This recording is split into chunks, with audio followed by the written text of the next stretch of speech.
Sa isang maliit na nayon na malapit sa isang kagubatan, may isang batang nagngangalang Akira. Siya ay kilala sa kanilang lugar dahil sa kanyang masayahin at mapagbigay na kalikasan. Ngunit isang araw, isang malakas na bagyo ang tumama sa kanilang nayon at nasira ang tahanan ng kanyang pamilya. Nawalan sila ng kuryente at ilaw at ang buong nayon ay binalot ng kadiliman. Habang si Akira ay naglalakad sa kagubatan, naisip niyang hanapin ang kanyang lolo, si Matandang Zen, na kilala sa kanyang karunungan at mga mahiwagang kwento. Lolo Zen, sabi ni Akira, paano po kami magkakaroon muli ng liwanag? Paano ko po matutulungan ang aking pamilya at ang aming nayon?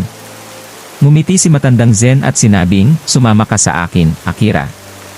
Dinala niya si Akira sa isang lumang kuweba sa gitna ng kagubatan.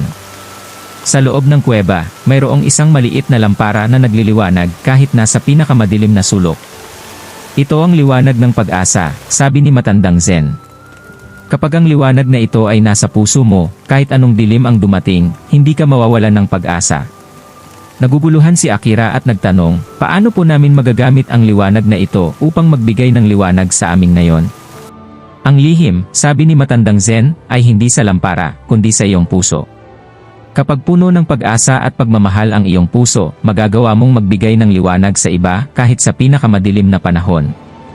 Bawat isa sa atin ay may kakayahang magbigay ng liwanag, hindi sa pamamagitan ng ilaw, kundi sa pamamagitan ng mga maliit na gawain ng kabutihan.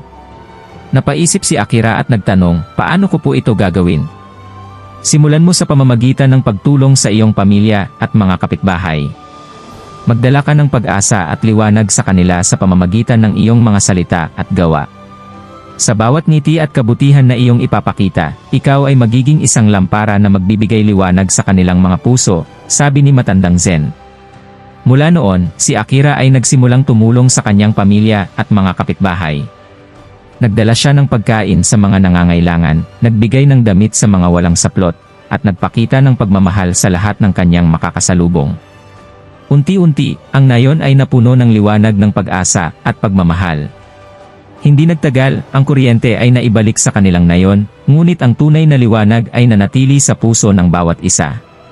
Maraming salamat sa panonood ng aming kwento.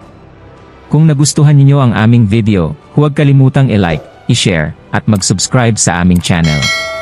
At huwag kalimutang i-check ang iba pa naming mga videos na puno ng inspirasyon at pag-asa. Ang bawat kwento ay naglalayong magdala ng liwanag at kaligayahan sa inyong buhay. I-click na rin ang notification bell para lagi kayong updated sa aming mga bagong kwento.